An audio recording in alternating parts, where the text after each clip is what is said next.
Hello and welcome to the Commander's Quarters, your Magic the Gathering source that helps you command your budget. This show and episodes like this one are possible thanks to viewers like you. If you're looking for an easy way to help support this show, make sure that you like, share, and subscribe. Also, hit that bell notification icon so you don't miss any new episodes. You can also go check out our playmats and other merchandise at thecommandersquarters.com. We also have a ton of brand new t-shirt designs in stock, so make sure you check out those as well. Another easy way to support this show is with our TCG Player affiliate links. So whether you're buying a deck or individual cards, you can use this general link right here or one in the description. And the final way that you can support this show is by supporting us directly by becoming a patron. There are many benefits to being a patron, and I truly couldn't do this without all of their support. Hey everyone, Mitch coming in from the Commander's Quarters studio. Welcome to the show. So the last day of spoiler season was really exciting. I mean, one of the last cards that we saw was Farewell, which is, well, I mean, I guess fitting because, you know, we're saying farewell to the actual spoiler season and farewell to a lot of boards because this is an absolutely incredible board wipe. And yeah, this is a real card that is going to have a real impact on Commander. And also at the end of the day yesterday, we got a big stream from Wizards where they showed off some new and exciting cards that I definitely did not expect to see, including the new Myojin. But with those Myojin Wizards, you messed up. So if you haven't seen my episode from this morning on that, make sure you check it out at some point, but not before you stay tuned to this episode where I talk about the Bestest Boy and a Shrines Commander. Yeah, unfortunately, I actually really don't have time today to make separate episodes on these, and if anything else comes out today, I am very sorry. I probably won't be able to cover it, but I'm doing my best, I promise. So, let's go over Yoshimaru Ever Faithful and Go-Shintai of Life's Origin.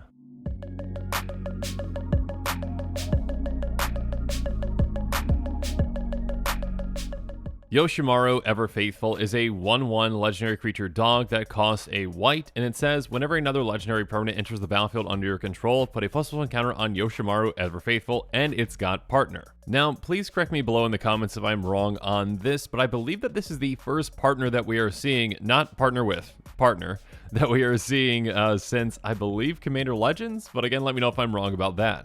And like those other partner commanders from Commander Legends, Wizards has, well, it seems learned their mistake and made these partners to be just mono-colored, so you can't just, fully fix your colors essentially, or not fully, but, get to 4 colors at least, and just kind of pick and choose partner commanders based on colors versus, based on what they do. Or maybe I should say not entirely do that. Regardless, this is a really cool commander. I mean, a 1/1 that just cost 1, yeah, that's not all that powerful, but it does benefit whenever you get another legendary permanent into play, getting an extra counter on it. So obviously, in a legendary tribal deck, this can, get a ton of counters on it, and yeah, I mean, obviously you're going to benefit when you cast your other commander as well. Now, is Yoshimaru Ever Faithful, the bestest boy of all time? That's definitely up for debate. Is it the most powerful commander of all time? That's probably not up for debate. No, it probably is not, but it's definitely a fun commander in the right build. And of course, again, with all the different partners out there, you've got a ton of different great options that can work very well with Yoshimaru.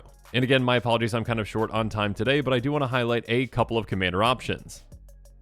And of course, the first one that came to my mind was none other than Rograk. I keep saying that wrong, son of Roga. I just call him Rog because it's easier to say. Anyways, Rog is a 0/1 Kobold Warrior with First Strike, Menace, and Trample, and of course partner that costs 0 mana. So yeah, in total between your two commanders, if you use Rograk and Yoshimaru, again, this adorable little kobold and this adorable little dog, it's a fantastic combination, and their total mana cost is 1 between two commanders. And of course, the awesome play hunter and one that you can make is, get a plains out or something that taps for a white, get your doggo commander out, and then just cast Rog for free, and there you go, you get a counter on your doggo already. So, turn 1, 2 partner commanders in play. Who would have thought that would ever be possible? Regardless, yeah, if you really want to do something powerful with this commander in this combination, Cloudstone Curio is definitely something you can consider. It's an artifact that costs 3 and says, whenever a non-artifact permanent comes into play under your control, you may return another permanent you control that shares a permanent type with it to its owner's hand. So obviously, bouncing Rog back to your hand so that you can recast it for free can be a great way to get more and more counters on your doggo. And of course, there are other kobolds out there like Rog, well, like Crimson Kobolds, that's a 0/1, so again, just not all that impactful of a creature, but it does cost 0 mana, so it's incredibly impactful with this. So again, with Cloudstone Curio in play, you cast your Crimson Kobolds to bounce Rog back to your hand, then you cast Rog to bounce, your Crimson Kobolds again and again and again. Obviously, since these creatures cost 0 mana, you can do this an infinite number of times, and again, that's an infinite number of counters on your doggo because it sees Rog coming into play each time. And of course, obviously, if you've got Impact Tremors in play, that's a way to win as well, or, any kind of a Storm card as well, like a Grape Shot, you can win with that too. Another good option for our doggo commander might be Rayhan, Last of the Abzan. A 0/0 human warrior for 1 black and green, so you're getting access to 2 more colors, that has when it enters the battlefield, it enters with 3 counters on it. On top of that, whenever a creature you control dies or is put into the command zone, if it had 1 or more +1 counters on it, you may put that many +1 counters on target creature. So this is a commander that revolves around +1 counters, much like your doggo does as well. So whenever one of your creatures dies, including either of your commanders or maybe a creature that has counters on it, you can dish those counters out to something else and maybe make your doggo massive. And of course, obviously, by giving you access to 2 more colors, you get access to some fantastic cards, and of course some fantastic cards that deal with counters like Hardened Scales and Corpsejack Menace. Hardened Scales is an enchantment for a green that says if 1 or more +1 counters will be put on a creature you control, that many +1/+1 counters are put on instead. And yeah, getting an extra counter on your doggo can definitely help it get bigger quicker. And then Corpsejack Menace says if 1 or more +1 counters will be put on a creature you control, twice that many +1 counters are put on instead. So now whenever one of your creatures dies and it had counters on it, and you move those counters to something else, like, maybe your doggo, it gets twice as many counters. So yeah, you can make your creatures massive with this kind of a build, and yeah, in Abzan colors, there are plenty of fantastic +1 counter synergies. Of course, there are a lot of different partner options. I mean, I could keep going, maybe Ludovic is the direction you want to go, and you just want to get low to the ground and quick so you can get damage out to opponents to draw cards. Ludovic says at the beginning of each player's end step, that player may draw a card if a player other than you lost life this turn. So a Jeskai deck built around these commanders could definitely be a direction that you take with your doggo. Another way might be a Selesnya build with Kamal, Heart of Krosa as a partner commander. It says at the beginning of combat on your turn, creatures you control get +3/+3 and gain trample until end of turn, and you can also turn lands into creatures as well. So yeah, you can make your doggo massive and swing through for a lot of trampling damage. Or if you actually just want 2 doggo commanders, get Sakashima of 1,000 Faces. You may have it enter the battlefield as a copy of another creature you control, except it has Sakashima of 1,000 Faces other abilities, and the legend rule doesn't apply to permanents you control. So I guess I did say 2, but you could have just a deck built around clones potentially even with this, and you just keep making more and more copies of your doggo, because why not? So yeah, there are plenty of great partner options out there for Yoshimaru Ever Faithful. But now let's move on to the other commander that I'm going to be covering in this episode with Go-Shintai of Life's Origin.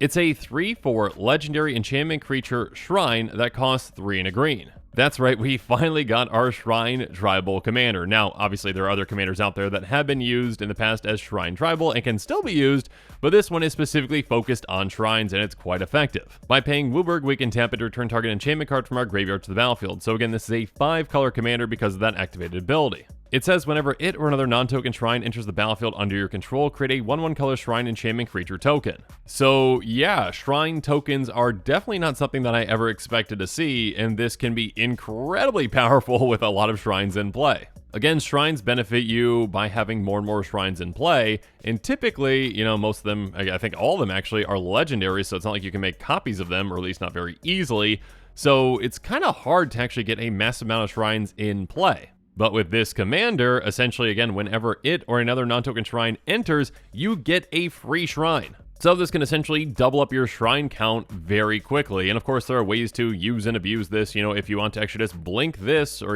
blink one of your shrines, then yeah, you can just get more and more token copies in play. And actually, I'll highlight some cards in a bit that can help in a different way.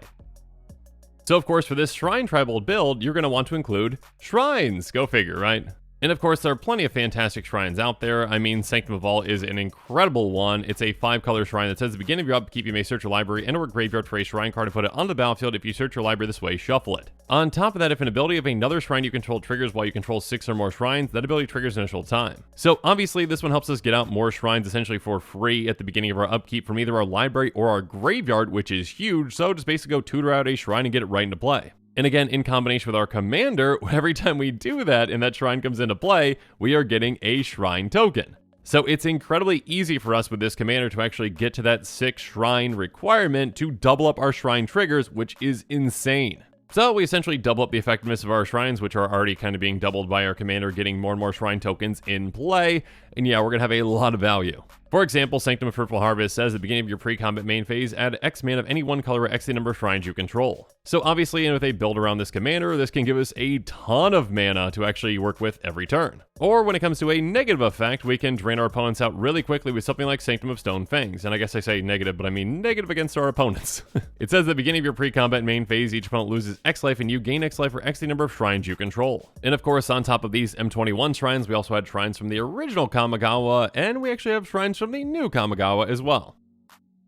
Now there were 5 of these, but I'll just highlight 3 of them here with Go-Shintai of Shared Purpose, Go-Shintai of Hidden Cruelty, and Go-Shintai of Boundless Vigor. Like our new Shrine Commander, these are all legendary enchantment creature shrines. Shared Purpose is a 1/3 with Vigilance that says at the beginning of your end step, you may pay 1 if you do create a 1/1 color spirit creature token for each shrine you control. So these work slightly different than the older shrines where again, these are creatures so they are more susceptible to removal, and on top of that, to actually get their effect, it's on your end step and you need to pay 1 to actually get the effect. Hidden Cruelty is a 2/2 with Death Touch and says at the beginning of your end step you may pay 1, and when you do, destroy target creature with toughness X or less for X the number of shrines you control. So where Shared Purpose helps us get out more creatures, Hidden Cruelty helps us take out creatures. And then Boundless Vigor is a 1/1 with Trample that says at the beginning of your end step you may pay 1, when you do, put a +1 counter on target shrine for each shrine you control. So obviously this can make one of your shrines absolutely massive, and if you choose to pick this one, well, it's got Trample to help get damage through.